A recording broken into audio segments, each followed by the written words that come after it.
talking public speaking, namely Toastmasters. It's my passion, it's all of our passions.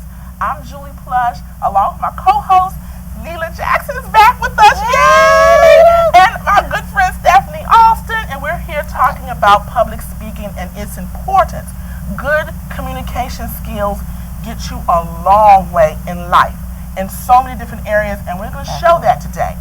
In the first segment, we're going to talk about Toastmasters, what it's done for us, why we joined, the importance of public speaking and good communication for us. The second half, we'll talk about how we do things in a Toastmaster meeting, demonstrate a delivery in so many different areas, and we'll talk about that a little later.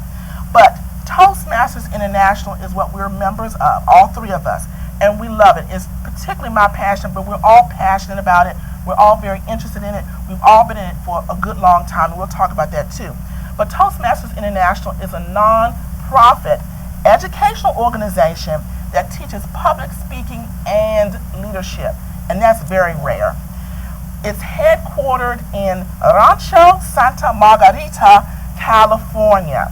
That's where its headquarters. However, it has 260 members in over 12,500 clubs in 113 countries. Hence, international. So 260,000 members. 260,000 members. Wow. In the world. Yeah. In the world. It started in 1924. Again, I mentioned in California. It was all men. It was an all-male organization until about 1973. Wow. Right in the mid-70s, that's when women joined, and they also called it Toastmistress. But we've joined now, and it's done a world of good for us. But I want to ask the ladies to share their stories about Toastmasters and public speaking and good communication skills. So, Stephanie, tell me your story first. Why and how you joined Toastmasters? Well, I'd had some exposure to Toastmasters through work, and I thought it was an interesting, organization, a meeting or what have you. And I said, public speaking skills, I need to improve upon that. But it was a few years before I actually got serious about it. And then I happened to have moved into an apartment complex in D.C., and right across the street was a church that held these monthly Toastmaster meetings. And they would put a banner outside on the corner the Thursday before the meeting, because that club meets every other Monday or the first and third Monday of the month. So the Thursday before, they would have this banner in the parking lot. It says, "Come join Toastmasters. We meet here the day and the time." And I kept seeing the sign, and I said, I live right across the street. I need to go to that meeting. I need to go to that meeting. And it got stronger and stronger and stronger. So finally one day, I went over there, and the rest is history. I did this in March of 1998, and I've been a Toastmaster ever since. And now I'm a member of two clubs, not only the community club, but my company corporate club as well. And I absolutely love it. Mm-hmm. Great.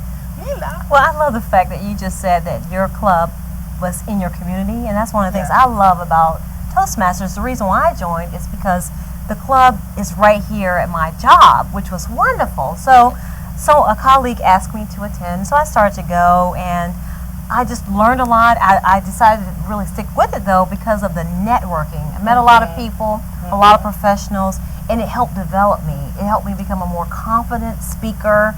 It helped me on my job. I was able to deliver presentations more.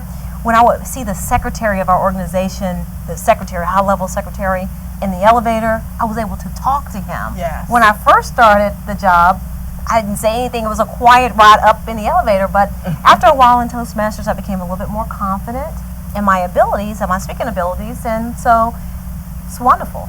Yeah. Now, for me, I joined also at the same job because Leela and I worked together, and it was a black and white little flyer on the bulletin board, and I looked at it, and it basically said, "Are you afraid of public speaking?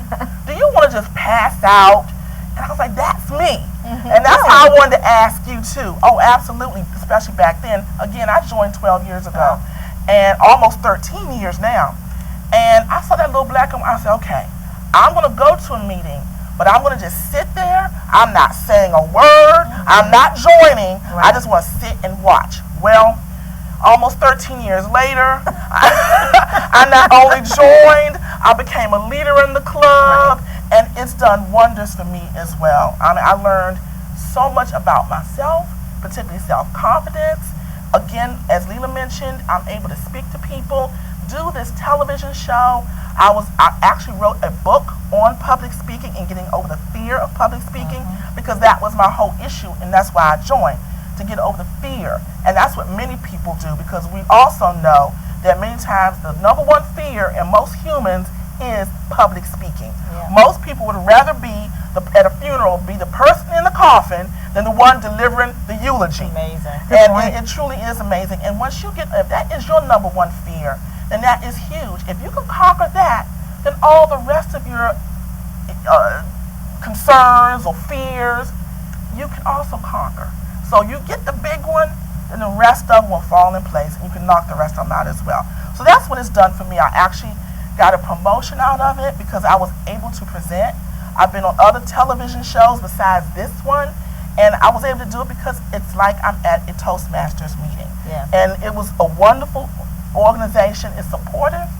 It's self-paced, Right. because we move on our own pace, and we have a really good time because everybody there, no matter what level they may be in, they're all trying to reach the same goal, to Right. communicate better, to improve their communications, and at the same time become a strong leader as well. So, but I mentioned all my benefits, and I know, Stephanie, that you threw some of yours in as well. I can attest to the confidence and Yes. being able to take you to different levels, because before I became a Toastmaster, or since I've become a Toastmaster, I've now become a trainer with my company. I was not a trainer, and that means I have to speak before a lot of people all the time. I'm always stand up speaking Every before day. people. Yeah, just virtually every day. But I love what I do because people motivate me, and I like being able to express myself, effectively. And Toastmasters, I think, has helped me to do that. Of course, we're always improving every time we go to a Toastmasters meeting. That's always your opportunity Yeah. to improve. You may do very well, you may be a very good speaker, but each and every Toastmasters meeting is an opportunity for us to hone in on our skill and improve it. And it's also enabled me to be able to sit here with you lovely ladies and do this TV show as well. Yes, so absolutely. Toastmasters has been really great. Yeah. And you have all different types of clubs. There are open and closed clubs. The three of us belong to an open club, meaning any and everybody can join. And there are closed clubs where it's a situation where only people in that particular organization can become members and are members of that club. Right. Some corporate organizations only allow membership for that particular organization in that particular club. But in my club, anybody can join. All of our clubs is the same way. Then my club is also a daytime club because we meet at lunchtime, 12 to 1. We start at 12, we end at 1 because we got to get back to work. Right. So we love that regimen. We love that organization and that discipline. And then you have the community clubs and the church clubs, and I'll let you all talk about those because that's a little bit different. Yeah, now, like I said earlier, I'm a member of two clubs. I'm a member of my company club, which, like you said, we meet from 12 to 1. It's very regimented. And I'm a member of my community club, which is the first club that I joined. And we try to stick pretty much to a regimen, too, of 12 to 1. But because we meet in a church in the evening and other organizations within that church, they're meeting at the same time that we are, we have a little more leeway. Like last night, we had a little Christmas party, so we were able to extend our meeting time. Instead of meeting for 1 hour, we were able to meet for 2 hours to allow us extra time to do different things in the club meeting that maybe we wouldn't normally do. So yeah, sometimes you can have a little more flexibility when you're in a community club.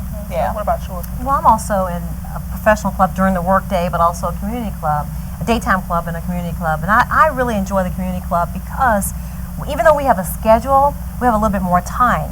Our meetings are usually from 12 to 1, and so we have more time for speeches and evaluations and the inspirational moment. We have time to do a little bit more, and oftentimes we have food because we have more time. Right. It's wonderful. That's always good. People love to eat, so that's a good But thing. the great thing though is that even though it's a weekend club or it's a daytime club, the agendas, the Toastmasters meeting is about the same. So that's the great thing about Toastmasters. Exactly. It's consistent. Exactly. Yep. Because you have clubs that meet at various times during Right. the day. Yes. I've known of morning clubs, they meet at 7 a.m. or Wow. 8 a.m. I couldn't do it. I'm not a Yeah. morning person. And then you have the evening clubs. Yeah, to be absolutely honest, I would rather not be in an evening club because my energy level is better during the day. Yeah. So you may want to choose a club that fits your energy level too, not only your schedule, but when you can produce and speak and get up and have some energy, that's probably the better club for you too. And they have clubs that meet in restaurants, Right. in libraries, you know, community centers, Right. churches like Yep. like yours, and of course mine is at my job. It's wonderful. You have all different types of settings, and you can join anything you want to join that fits you. Right. Now, every club, pretty much across the world, has an agenda that we all pretty much follow. There are variations in certain clubs with certain things that you add or not have. However, there are typical certain pieces of the agenda you have to have. And I want Leela to discuss some of the areas of the agenda. Well, most meetings begin with the inspirational moment. That's generally 2 to 5 minutes, and it's just to inspire, to motivate the members before they begin the speech. Like a poem or something. Right. And then, of course, the speeches is the crux of the meeting. Yes. Generally, there are 5 to 7 meetings. Some advanced speeches are longer. Then each speech has an evaluation, and that's when there's someone who can critique the speech that the person is given. There's also a table topics portion where you speak in an impromptu way, quickly, maybe 1 to 2 minutes. We'll demonstrate on a that later. subject, Yeah. right?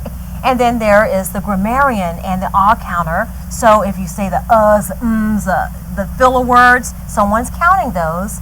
And you have a general evaluator, the person who says how the entire meeting was conducted, how well that meeting was conducted. Right. Exactly. Yes. Because I've learned how to conduct meetings through Toastmasters. Because you have to have an agenda. If people have a roadmap and where they're going, what are you going to do in this meeting? What am I supposed to do?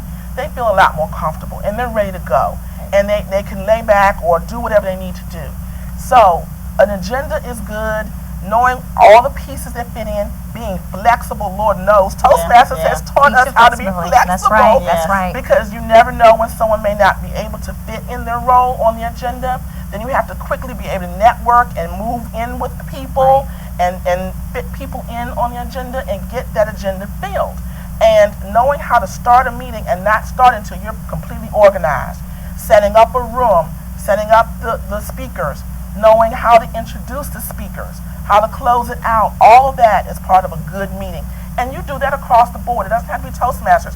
You transfer the skills that you learn in Toastmasters to the corporate setting, to a church setting, to a community meeting. It all goes across the board. It's great. And it's in the manual. And you get a manual.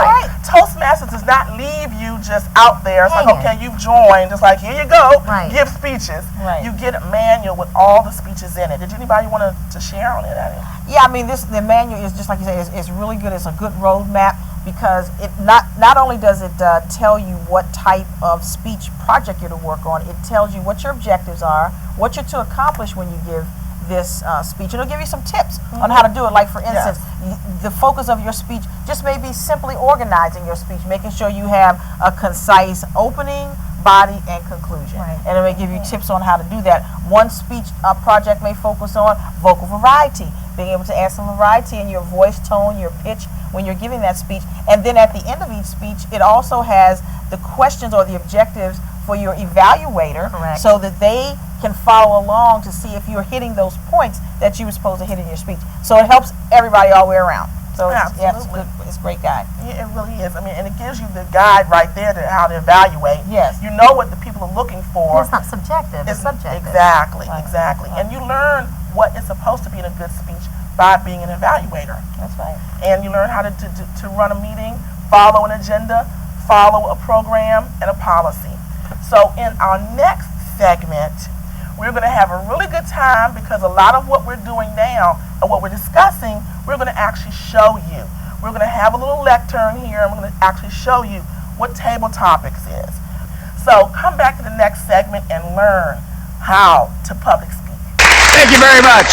And now for our next speaker, Stanley Lichner.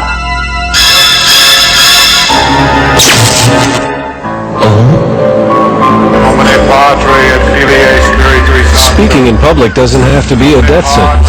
At Toastmasters, we can help you overcome your fears.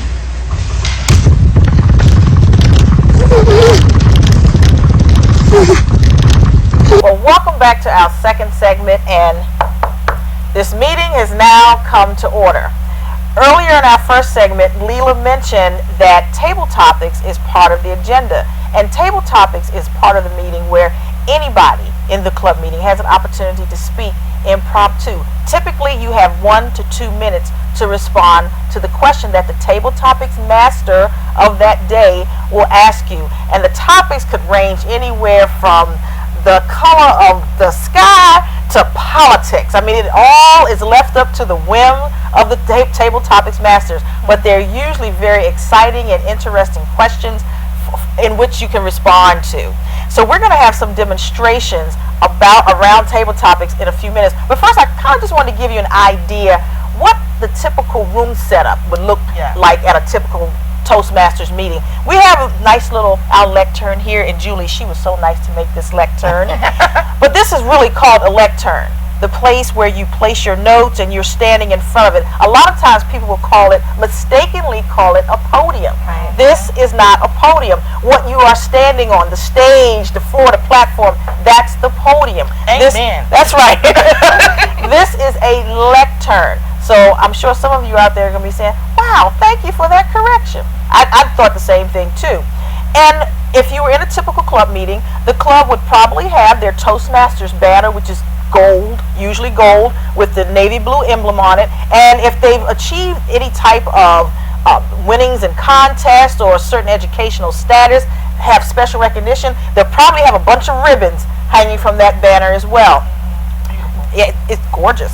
Usually there is a timer. You have a timer in the meeting, and that person is responsible for making sure you stay within your time. And they're sitting off somewhere on the side, signaling you as to what level of time you've reached in your speech. So if you have a 5 to 7 minute speech, the timer will start to raise up a green card or maybe turn on a green light bulb at 5 minutes. At 6 minutes, they'll turn on the yellow bulb or hold up a yellow card or something, and then when you've reached your limit, they're flashing something red or a red card to say, hey, you've reached your limit. So you should really start wrapping up when you see that yellow light. Right. So I just wanted to kind of give you an idea what you might typically see in a Toastmasters meeting. So don't think the room looks plain like this all the time. No. So ladies, are you ready to partake into some table topics? Yeah, I think so. That's my favorite part of the meeting. I usually love the table topics. For some people, it's the scariest time. Yeah, it is. It's really the best time. Yes. All right, so I'm going to pick on you first, Julie. So Julie, you've decided not to buy presents this year at Christmas time. And instead of buying presents, you're going to express your love and appreciation for your friends and family or whomever in another way. Julie, how are you going to do this? Okay. Thank you, Madam Table Topics Master, fellow Toastmasters, and guests. That's how we normally address a group. And that also translates to any type of meeting in terms of proper protocol. Well, this year, my family is actually going to do that. We're not giving gifts to each other. There's so many of us, there are about 15 of us adults. And we will prefer that our entire family, we're very blessed, so we want to bless another family. So I went to my church and I asked one of our officers if they knew of a family in the community that would really benefit from us blessing them with toys for the children, particularly because we know Christmas and this is the time that is really for them. And then also if we can bless the family as well, because there's so many people who have so many problems this year, so many fires, so many people have been set out in this economy, so many people don't have jobs or they're in between jobs or working part-time jobs, and it'll really give them a lift and really show the love of Christ by helping another family. So that is what we're doing, Madam Table Topics Master. Now, in front of the meeting, we were like, yeah! And we were shaking hands. We're doing, yes, we do a lot of applause. That's right, a lot of applause and shaking hands. That was a good answer. Well responded to, Toastmaster Plush. All right, Leela, Toastmaster Jackson, name a time in your life when you experienced some type of random, unexpected act of kindness, either as the giver of that kindness or the recipient. Toastmaster Jackson. Table Topics Master, members and guests, name a time that I experienced or gave a random act of kindness. Well, I'm glad you asked me that question because actually that's one of my favorite things to do, because I feel like people aren't as generous with doing things without being rewarded for those things that they do, or rather doing things in the dark so you can be rewarded by God in the light. So I would say that what comes to mind is when I was recently at Union Station, I saw a lady. She looked like a bag lady, and she wasn't begging, but she just looked unkept. And I was passing her. I had a couple dollars in my pocket, and I actually gave her $10. And I didn't look back. I didn't say anything to her. I think I said, "God bless you," but I kept walking because I wasn't trying to get any glory from it. I just wanted to bless her. Another example would be, and anybody can do this, just in the grocery store, paying for someone's groceries. And really, it's not all about money all the time. Recently, during that big snowstorm that we had, someone cleaned our whole driveway. It was just me in the house, the whole driveway, without even telling me they were going to do it. I woke up the next morning with my boots and scarf and ready to start digging with my shovel. Snow was already removed from my driveway. That's a random act of kindness. Table topics, Master. Thank you, Toastmaster Jackson. Wow. You see how easy it was for these ladies to respond to those questions? We didn't pass out or anything. Right. I was going to, though. And what great responses you gave. And when you participate in this part of the meeting, it's such a great opportunity to learn and to gain new insight. I love the story you shared about somebody cleaning your driveway and just paying people's groceries. That is amazing. And what your family's going to do for Christmas for another family. Great table topics and great responses that you ladies gave. So there you have it. This is the chance in the meeting where anybody can participate, because in certain parts of the meeting, only those people who have actually prepared a speech get to speak. So when we have table topics, everybody can participate. Yeah. And you usually don't know the question. Exactly. So you're thinking on your feet. You're developing a mini speech in that 1 to 2 minute time frame. Exactly, because these ladies were not prepped. You're not prepped beforehand. But you see how I bought a little time there when I repeated the question? Yes, and that's a good tip. So you repeating back what the table topics master has posed to you or asked you gives you a little time to think. It's like, let me formulate the answer to this question. Another thing that the table topics master may sometimes do is repeat the question for you. So that will also give you time to think. So, yeah, absolutely. Yeah. So I hope you enjoyed that little demonstration of Table Topics Master. And now, Julie, you're going to demonstrate vocal variety. Vocal variety. Which is very important. Great. Get around. Now I get to be at the lectern, my makeshift lectern. Vocal variety in a speech is very important. And then you've heard various people do and speak so many different ways. And you're listening and you know the topic is really good, but you're falling asleep. Or you're not really concentrating, you can't focus because they have no variety in their voice. And so that's what I'm talking about, and I'm going to demonstrate that. And so I'm going to say, in the next 15 minutes, we're going to demonstrate delivery of all the areas that we're talking about. So don't sleep on this because it's very important. Now you heard the variety in my voice. Lifting it up, putting it back down, talking softer, talking lower, and then raising it back up at points that you really want to focus and make sure your audience really understands. Also, vocal variety is not about monotone, because you can hear people monotone and it's really information you need, but you're falling asleep because it sounds boring. In the next 15 minutes, we're going to talk about delivery, and we're going to talk about vocal variety, and also a little bit about fear, and a little bit of, that's all in one tone. I didn't lift my voice. I didn't lower my voice. It all stayed in one monotone. That is not what you want to do. Right. So you want to lift and separate. And that's your vocal variety. You definitely want a variety in your voice, and that keeps the listener engaged. So it's very important, and I just wanted to show you that demonstration because most people really don't understand what vocal variety is or what monotone really sounds like. So at this point, I'm going to turn it over to Leela, and she's going to talk about eye contact and body language, which is very important as well. Yes. Leela. You saw a little bit of the body language as Julie spoke, because she said, this is a point I want to make. This is what you need to do. Body language puts emphasis on what you're saying, and it helps you with the nervous energy. You don't want your hands all over the place, in your pockets, clicking on a pen. You're going to effectively use them. My first point. My second point, I'm a tall person, short in stature. This is going to be a big speech. You understand?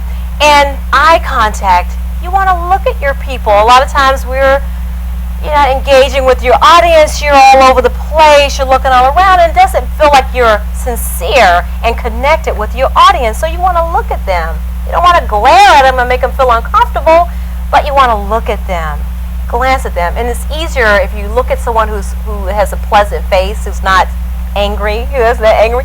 Look at that person once and then move to the next person, and don't stay in one place. Try to move around, look at different, include the entire audience. Yes, yes.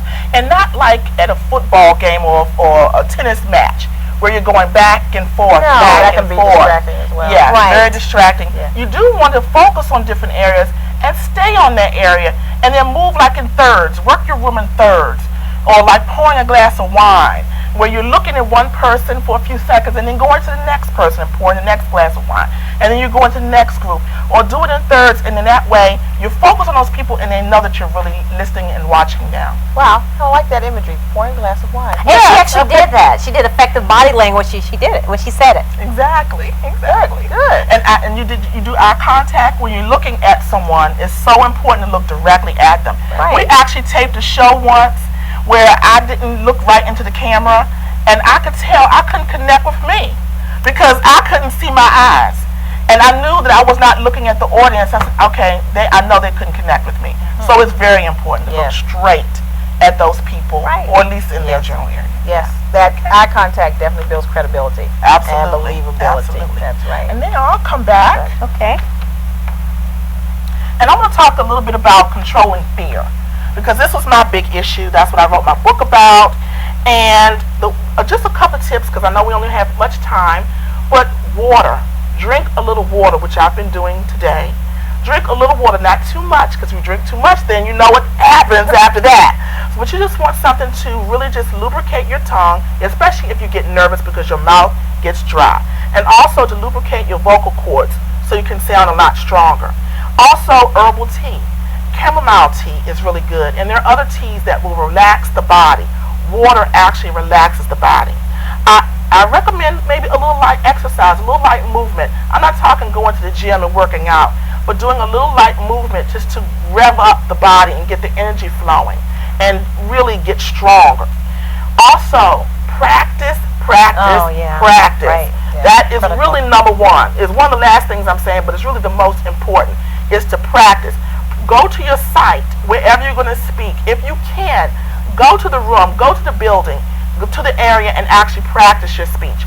Practice in front of people that you're friends with, is going to give you good feedback. Right. And let them critique you. Just do it over and over and over again. I'm not talking once or twice. I'm talking several times, so you can really get comfortable with your message. And if you want to go off message or think about something else, that will reduce any nervousness and any fear that you have. And if you really want to perfect it, then keep doing it. Any opportunity you have time to speak anywhere, whether it's in Toastmasters or anywhere, take that opportunity to speak and just keep doing it and doing it and doing it, and it'll be a wonderful time. So if you're interested in Toastmasters at all, go to www.toastmasters.org. You'll find a club near you, because there are clubs all over, as I mentioned in the first segment, and you'll gain so much in your own personal development, and you'll learn so much, gain new friends, network, and maybe get a promotion out of it, and just really have a good time. So thank you, ladies. We had a wonderful show. And also, if you want to know more about Toastmasters, if you want to ask us, you can also go to email us at lifematters@gmail.com. And we'll see you next time on another fun topic.